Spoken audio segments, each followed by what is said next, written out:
जनसंवाद न्यूज, सत्य आणि विश्वासाची बातमी। उल्हासनगरच्या प्रभाग क्रमांक 18 मध्ये मतदार यादीमधील घोळ समोर आलाय। एकाच व्यक्तीचे नाव आणि पत्ता पूर्णपणे समान असून त्या व्यक्तीला इपिक आयडी सुद्धा जाहीर झाली।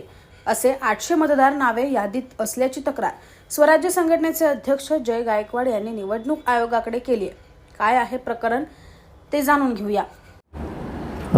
नमस्कार, मी ॲडव्होकेट जय गायकवाड, स्वराज्य संघटनेचा अध्यक्ष असून आम्ही सध्या जी महापालिका निवडणूक लागली आहे त्याच्यामध्ये प्रभाग क्रमांक 18 आणि त्याच्या आजूबाजूला असणाऱ्या मतदार यादीचा अभ्यास केला तर आम्हाला असं लक्षात आलं की अनेक नावं, जवळजवळ 850 नावं आम्हाला अशी मिळाली आहेत ज्यांचं नाव समान आहे आणि त्यांच्या नोंदणी 17, 18, 19, 13 अशा विविध प्रभागात झालेल्या आहे, परंतु त्यांच्या इपिक आय डी वेगवेगळा आहे। इपिक आय डी वेगवेगळा असल्याकारणाने त्यांना दुबार मतदार म्हणता येणार नाही, तर हे फ्रॉड मतदार आहेत।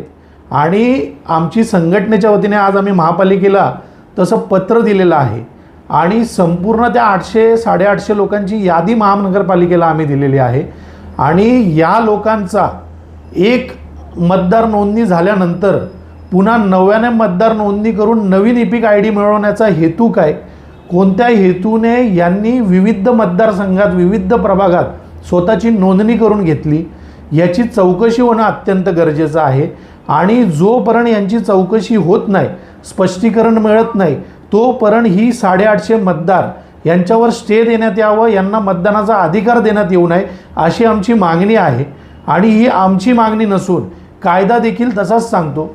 आपण जर पीपल्स रिप्रेझेंटेशन ॲक्ट वाचला, ज्याच्यामध्ये आपण नोंदणी करतो ज्या ॲक्टनुसार, त्याच्या कलम 17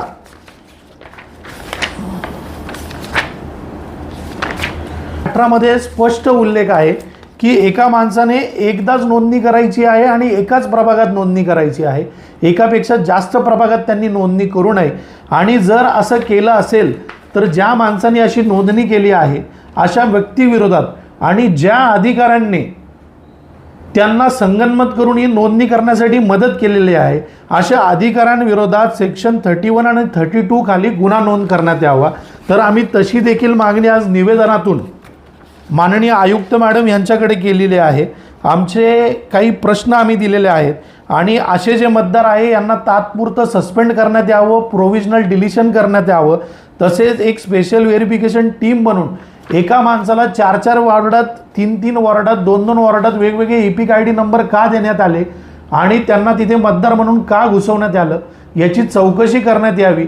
आणि या सगळ्यांवर जर स्पष्टीकरणामध्ये हे लोक फ्रॉड आढळले तर यांच्यावर निवडणूक आयोगाची फसवणूक केल्याचा गुन्हा दाखल करण्यात यावा। आणि अशाच पद्धतीने एका वॉर्डात जर 850 लोक मिळत असतील तर संपूर्ण शहरात आणि संपूर्ण महाराष्ट्रात किती घोळ असेल याचा अभ्यास करणं अत्यंत निवडणूक आयोगाला गरजेचं आहे। जून 2025 रोजी निवडणूक आयोगाने त्यांच्या वेबसाईटवर एक प्रश्नावळी टाकली होती की विविध लोक आम्हाला जी प्रश्न विचारतायत त्याच्यावर उत्तर, त्या प्रश्नावळीमध्ये निवडणूक आयोगाने देखील उत्तर दिलेलं आहे की एका व्यक्तीची नोंदणी एकापेक्षा जास्त प्रभागात असू शकत नाही आणि तसे असल्यास संबंधितांवर सेक्शन 31 खाली कारवाई करण्यात यावी। तर माझा आता निवडणूक आयोगाला आणि महानगरपालिकेला प्रश्न आहे की आम्ही 850 नावं तुम्हाला ज्यांनी एकापेक्षा जास्त नोंदणी केली त्यांना दुबार म्हणता येणार नाही, कारण दुबार नावं जी असतात, ॲडव्होकेट जय गायकवाड त्याचा इपिक आय डी एकच असेल आणि त्याचे नाव चुकीने 2 मतदारसंघात किंवा 2 यादीत आले असेल, पण यांची नावं एक आहेत पण यांचे इपिक आय डी वेगवेगळे आहेत। त्यांनी वेगवेगळी नोंदणी का केली, कशासाठी केली याचा अभ्यास करून यांचं स्पष्टीकरण घेऊन यांच्यावर तुम्ही कारवाई करा। आणि जे संबंधित अधिकारी याच्यात मिळालेले आहेत, ज्यांनी यांची नावं विविध प्रभागात नोंदून घेतली, त्यांची देखील चौकशी करून गुन्हा नोंद करावा अशी आमची मागणी आहे। जनसंवाद न्यूज, सत्य आणि विश्वासाची बातमी। आजच सबस्क्राईब करून बेल आयकॉनला क्लिक करा आणि पहा ताज्या घडामोडींचा अचूक अंदाज आपल्या मोबाईलवर।